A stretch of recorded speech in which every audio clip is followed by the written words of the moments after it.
एउटै गाउँ, एउटै स्कुल, एउटै कक्षा। तर 20 वर्षपछि एउटा करोडौंको मालिक बन्यो, अर्को अझै पनि जीवनसँग सङ्घर्ष गरिरहेको छ। फरक भाग्यमा थिएन, फरक उनीहरूको सोचमा थियो। यदि तपाईँ जीवनमा सफल हुन चाहनुहुन्छ भने यो कथा अन्तिमसम्म सुन्नुहोस्। एक गाउँमा दुई साथी थिए, अर्जुन र विशाल। दुवैको परिवार सामान्य थियो। दुवै एउटै स्कुलमा पढ्थे। दुवैसँग ठूलो सपना थियो। तर समय बित्दै जाँदा उनीहरूको बाटो फरक हुँदै गयो। अर्जुन धनी बन्दै गयो, विशाल गरिबीमै अल्झिरह्यो।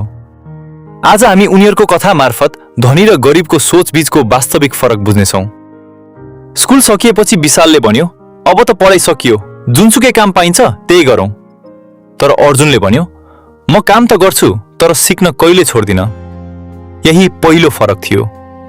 गरिब सोच, मलाई सबै कुरा थाहा छ।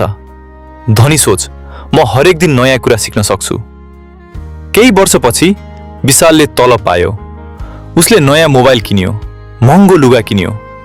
अर्जुनले पनि तलब पायो, तर उसले किताब किन्यो, नयाँ सिप सिक्यो, आफूमाथि लगानी गर्यो। गरिब सोच, पैसा खर्च गर।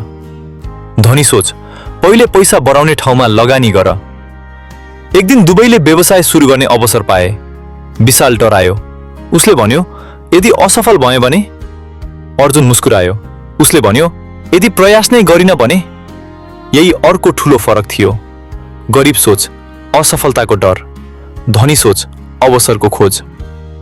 समय बित्दै गयो। अर्जुनको व्यवसाय सुरुमा असफल भयो। उसले पैसा गुमायो। सबैले हाँसे। सबैले भने, हामीले पहिले नै भनेका थियौं। तर अर्जुन रोकिएन, किनकि उसले असफलतालाई अन्त्य होइन, पाठको रूपमा लिएको थियो। गरिब सोच, म हारे। धनी सोच, मैले सिकेँ।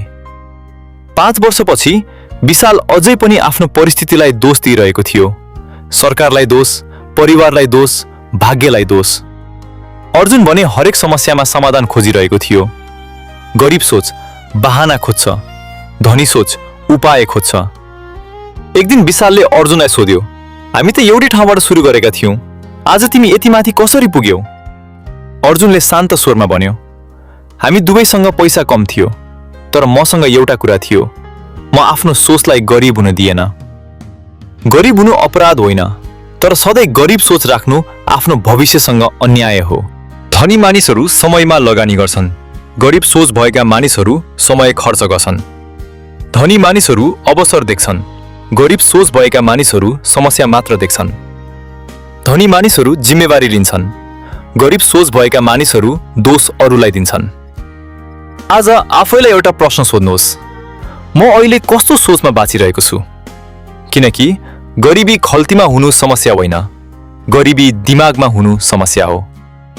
याद राख्नुहोस्, तपाईको आजको सोचले नै भोलिको जीवन बनाउँछ।